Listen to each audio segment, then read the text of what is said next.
In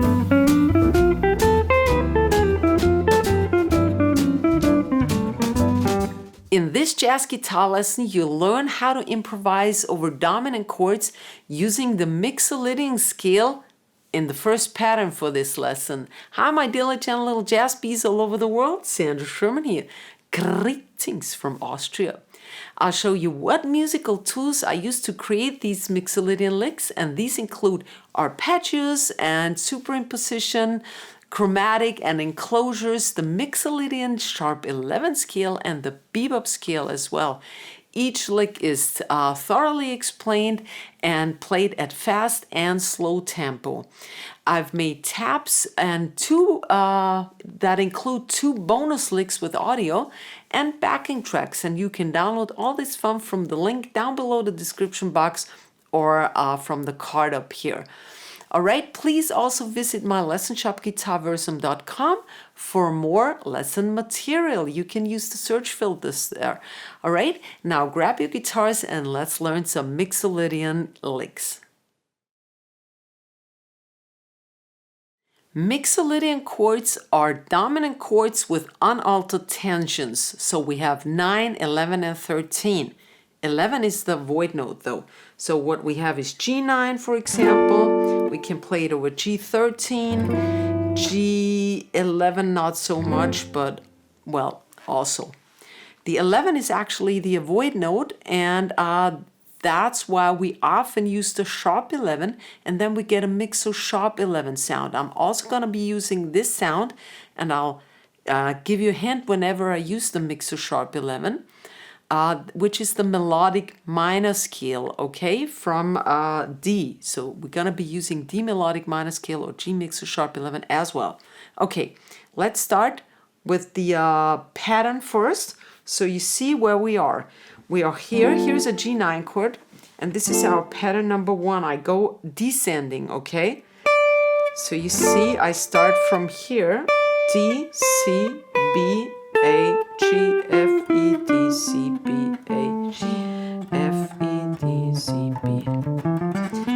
That's our first pattern, and here comes the first lick.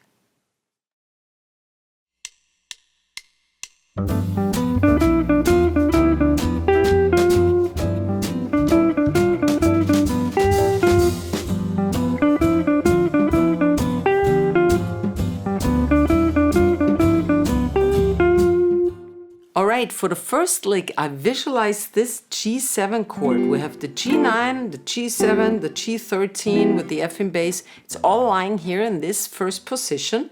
And for the first lick, I visualize this chord, and I start from the G on beat 1 and. That's always a good thing to not start on 1, but rather on an offbeat, like 4 and or 1 and.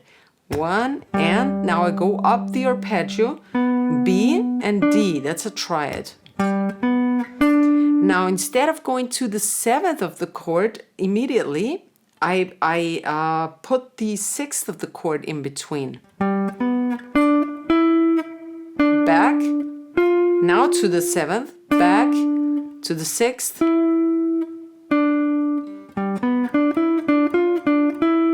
back to the 3rd, the root, and the 7th of the chord. So I have that arpeggio in front of me, and I just noodle around with it using that E in between as a little for a little change, okay? And now let's listen to it at slow tempo.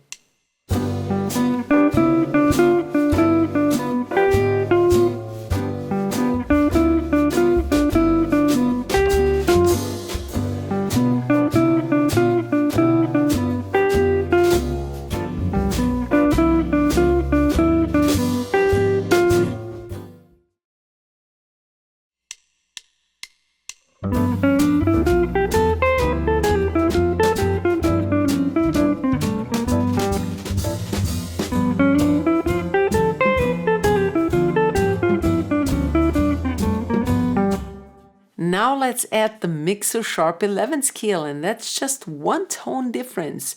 Okay, let's start with the third of the chord, that's the B on the pinky. Then the next tone is the sharp 11 already. Instead of the 11, the C, or here, we play the C sharp.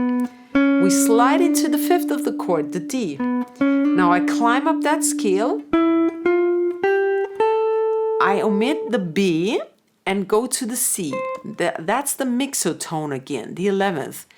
That's because now I go back descending to the B, and when I go to the B, the C sounds better. Half tones sound better than. This sounds really odd because the C sharp wants to go up to the D, like we had it down here.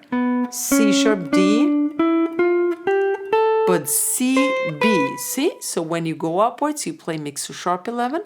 If you descend, you use the 11th, the mixo. And now I noodle around this between the G9 and the G7, between the A and the D. I go to the A, then a little chromatic to the G, E, I have this in mind, G, and back to F, right? So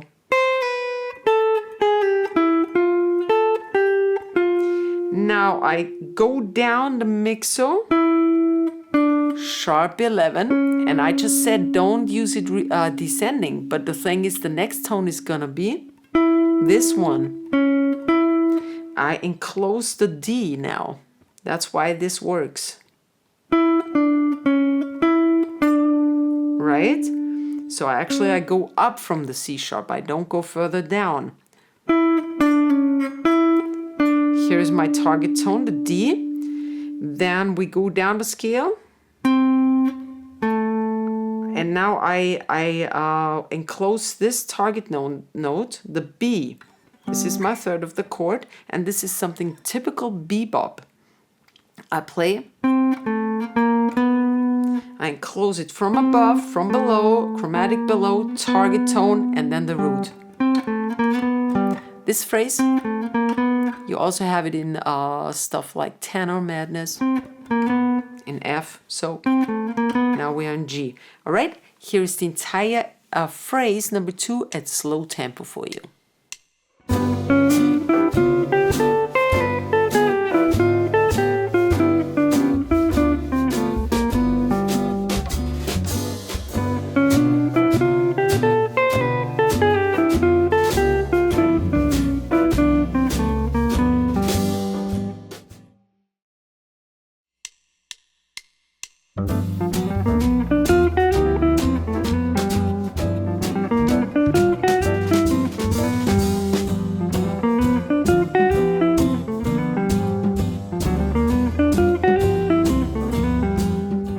In this lick, you'll learn how to use superimpositions, okay? I start on the one end again, and I have this G7 arpeggio in mind. I start on the 7th of the chord, that's the F.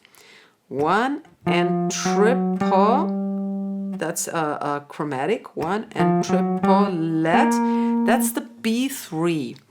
And B3 is the minor third, is not, of course, in the chord. We have a major third, and that's why we hammer on there, and that's something typical blues. And you use dominant chords in blues, right?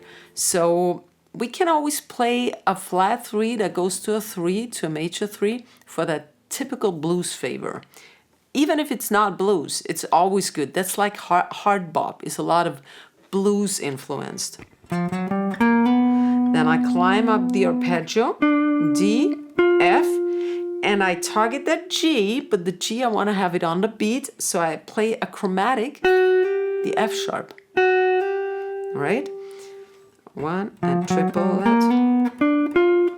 So all this was actually this chord with a little chromatic or flat 3, chromatic. And now, on top of this, I play an A minor 7 arpeggio. And that's called a superimposition if you don't play the root arpeggio. So I don't play G7 arpeggio now, I play the A minor 7 arpeggio. And this gives us all the tensions available. A is the ninth. I analyze the A minor 7 chord now. A is the ninth to the G. C is the 11th, the avoid note actually. E is the 13, so we have 9, 11, 13, A, C, E, G is the root. And I played backwards, descending. So I have the G already. G, E, C, A. That's an A minor 7 arpeggio. So I go through all the tension tones of the G chord. And then I target this. For my last two notes, I want the B and the G. So I slide from the flat 3 again, bluesy, because I need to compensate for all these tensions. At the end, I always want to have something really nice, pleasing for the ears, for the ear. That's nice. All right, here is the entire lick number 3 at slow tempo.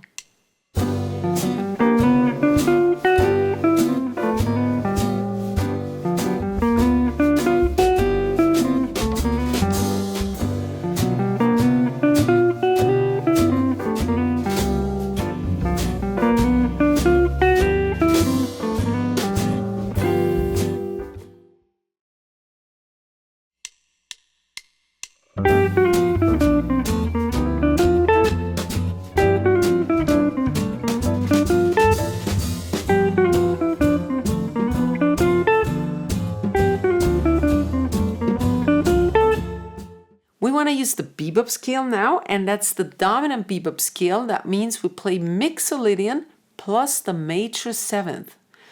And this has a reason. If you start on a beat, then all the chord tones fall on beats. That's because you add that major 7 between the octave or the root and the 7th. Let's check this out. We start on the G, on a beat 1, then on the off beat, we have that F sharp. That's why we put it in there. That's why we play the bebop scale. So that on beat 2 now we have the 7th of the chord, a chord tone.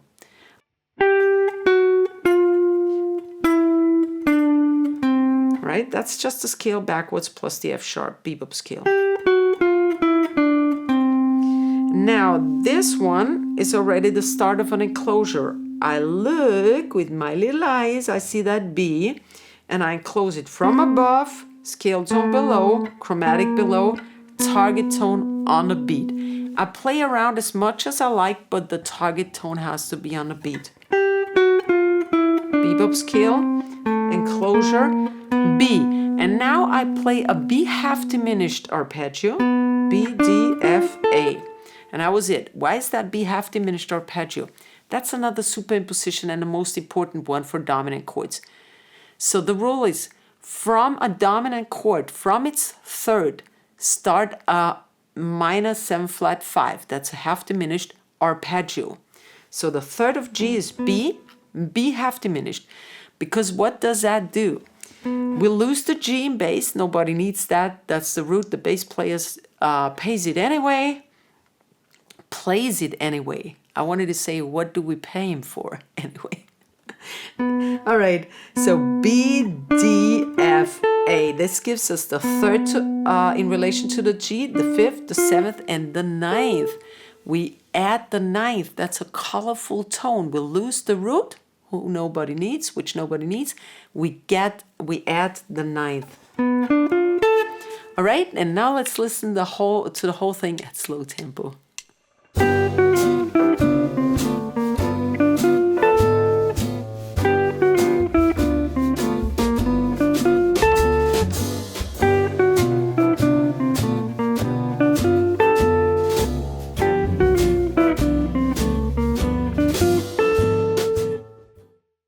I think you may enjoy my Dorian licks as well and my blues improvisation videos. And if you like this video, please don't forget to give it a fair thumbs up so it's more visible and you help my channel grow and make more videos for you. All right, I hope to see you next week. Servus, Baba.